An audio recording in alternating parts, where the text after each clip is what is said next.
Buenas tardes, espero que estén muy bien. Hace un par de semanas nosotros comenzamos a ver el eje temático número 2, titulado La discusión acerca del método científico, el cual va a proponer a la ciencia como producto. Los métodos científicos que vamos a ver son tres: el axiomático, el inductivo y el hipotético deductivo. Antes de comenzar a estudiar los diferentes métodos científicos que mencioné hace ratito, es necesario que nosotros empecemos a reflexionar acerca de qué son los métodos científicos, ¿sí? Y por qué pueden ser considerados un dogma más. Recordando que dogma va a hacer referencia a aquel conocimiento que se toma como verdadero, como una verdad absoluta y que no puede cuestionarse bajo ningún punto de vista.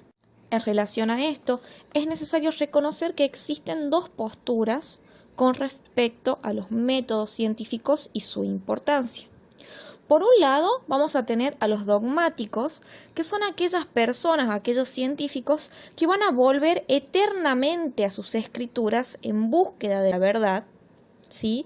Los críticos van a sostener que la realidad a estos científicos les va a quemar los papeles, ¿sí? En los que imagina que está entellada la verdad.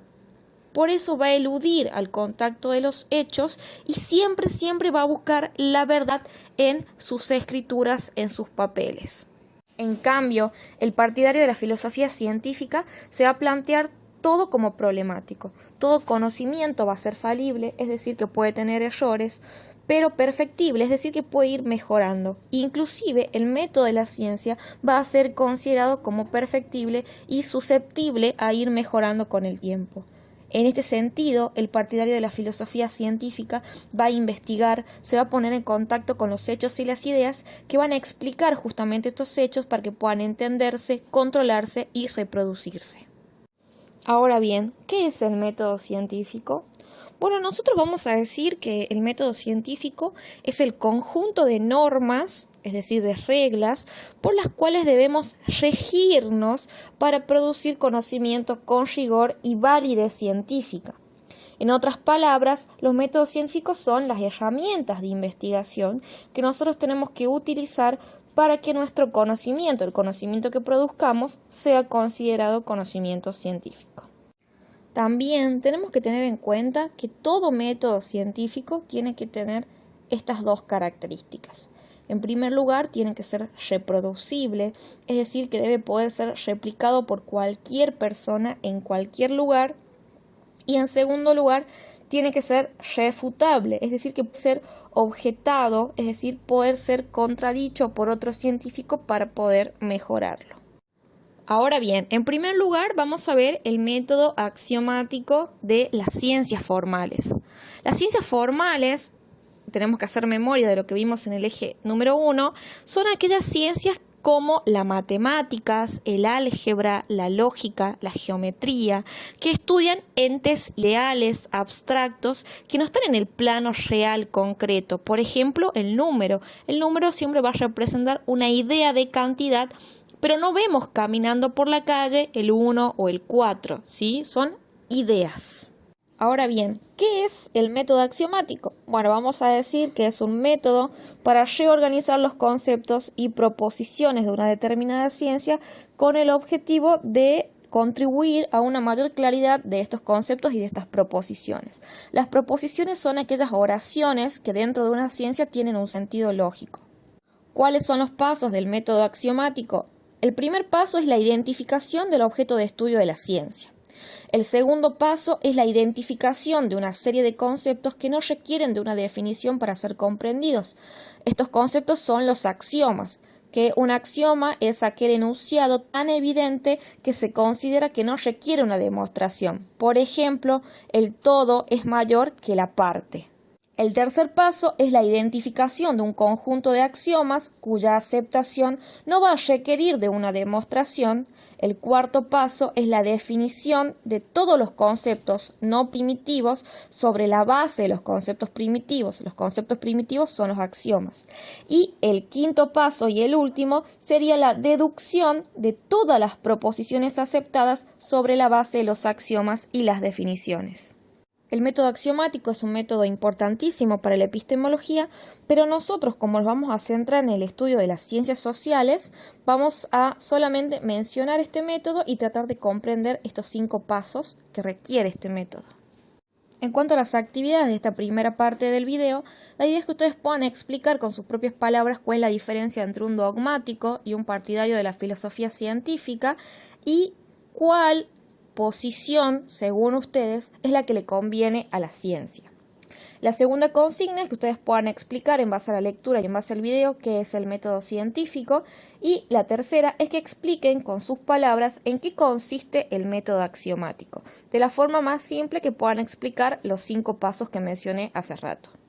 El segundo tema que va a tratar este video es el Círculo de Viena y cómo este círculo de científicos va a proponer lo que es el positivismo lógico. Esto se remonta a 1929, cuando un grupo de científicos y filósofos denominados empiristas y positivistas lógicos fundan el Círculo de Viena y presentan al mundo su concepción científica. Ahora vamos a ver en qué se basa esta concepción y cuáles son sus principios más elementales. Las características de la concepción científica del Círculo de Viena principalmente son 2. En primer lugar tenemos el empirismo y el positivismo, el cual va a postular que solo hay conocimiento en virtud de la experiencia, de la empiria, de lo que vivimos día a día.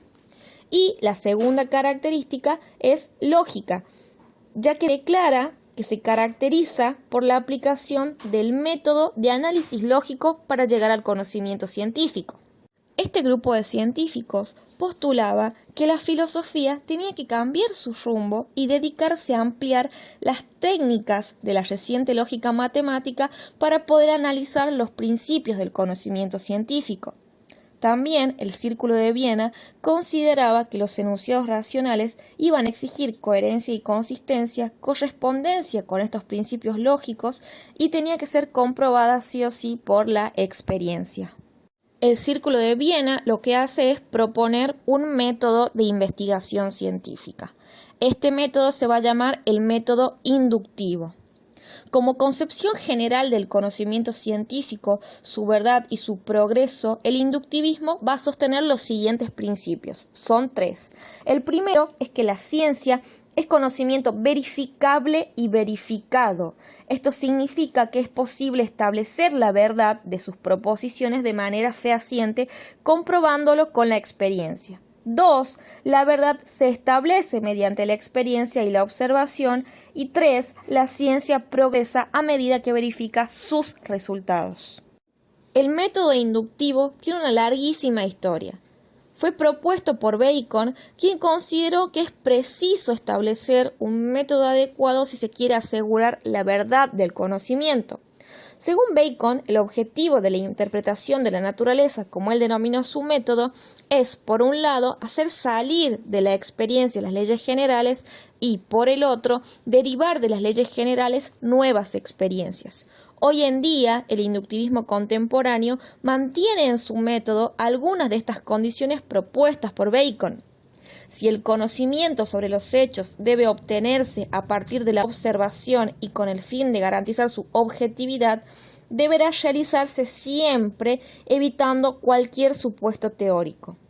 Si los enunciados observacionales son suficientes en número, es decir, son muchos, si contemplan una gran variedad de casos en los que se observa el fenómeno y si en ninguno se contradice la ley, entonces esta ley que nosotros establecimos a través del método inductivo va a ser verdadera.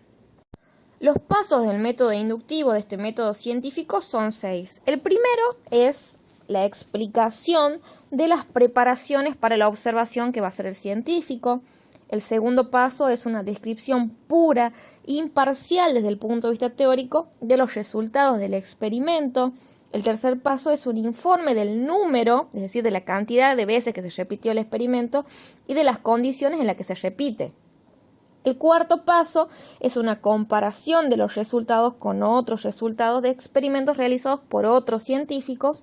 5. Sugerencias para mejorar estas observaciones, y el sexto y último paso sería un breve epílogo, es decir, un escrito que contenga una hipótesis surgida de los resultados de las observaciones, es decir, una breve explicación de por qué sucede lo que sucede. A lo largo de la historia, el inductivismo sufrió diferentes críticas. Tenemos que recordar que todos los métodos científicos, cualquiera que sea, son perfectibles, es decir, que tienen que tender siempre a la mejora. Por lo tanto, reciben críticas, ¿sí? Y según estas críticas, el inductivismo tiene defectos que le van a impedir alcanzar sus objetivos. Estos eran, recordemos, la fundamentación empírica de los enunciados científicos y la garantía de verdad, objetividad e imparcialidad. Las tres principales críticas son las siguientes. La primera hace referencia a la imposibilidad de realizar experimentos y describir los resultados de manera imparcial. ¿Por qué? Porque justamente la elección de estos instrumentos es por sí misma una declaración teórica, porque los instrumentos están apoyados en teorías que van a asegurar que son confiables. La segunda crítica hace referencia a la condición de repetibilidad de los experimentos. Nos hacemos la pregunta de ¿cuántas veces tiene que repetirse un experimento para que el resultado sea considerado verdadero? Bueno, el inductivismo, el método inductivo, no da un número exacto de cuántas veces un científico tiene que repetir su investigación y su experimento. Y la más importante de las críticas que hace Popper es que la experiencia puede establecer la verdad de un enunciado singular, pero no la de un enunciado universal como corresponde a una ley científica. Por ejemplo, en el enunciado universal de todos los cuervos son negros, basta con que un solo cuervo nazca blanco para desbaratar y echar por tierra esta teoría universal. Para finalizar con esta clase, me gustaría que ustedes puedan realizar las siguientes actividades. En la primera, tienen que explicar cuál es la concepción científica del Círculo de Viena, recordando las características que vimos a mediados de este video. En la segunda, que puedan explicar los pasos del método inductivo, que eran aquellos 6, y puedan buscar algún ejemplo en un libro de ciencias o en internet.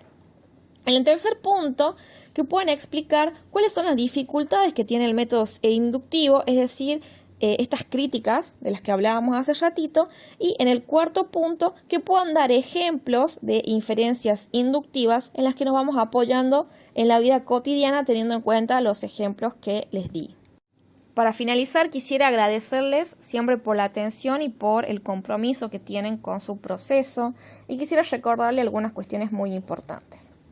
Tienen que leer sí o sí el material con el que cuentan, además de ver el video. La municipalidad se los va a imprimir esta semana, me prometieron, y de igual manera yo se los mandé en formato PDF al grupo de WhatsApp, y también lo tienen en el aula virtual de Classroom. En el caso que no puedan acceder a esta aula virtual, tienen que realizar las actividades y no las dejen para más adelante porque se van a ir acumulando. Cualquier cosa pueden realizar consultas a través del aula virtual o en el grupo de WhatsApp de la materia, y espero siempre que pronto nos encontremos en la presencialidad y les mando un abrazo inmenso.